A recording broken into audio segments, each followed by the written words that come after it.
How to split a video inside YouTube's editor. First of all, click on a video, then come here to the editor. Let's first zoom in a little bit. Let's see where to split it. Play it. Let's see here. To split it, come here to this trim and cut. Zoom in once again. New cut. And now this red zone has to be made smaller.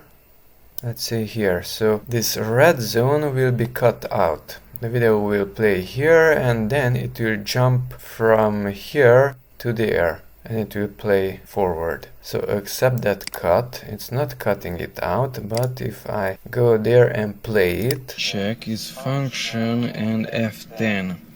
So it jumped that portion. F10. Another one. So from here, new cut till somewhere here and accept it. And now let's preview it. Okay, the next thing you can check is in Windows. So press the Windows button. If you don't like it, then click on that edit and move it a little bit to the right. Accept it.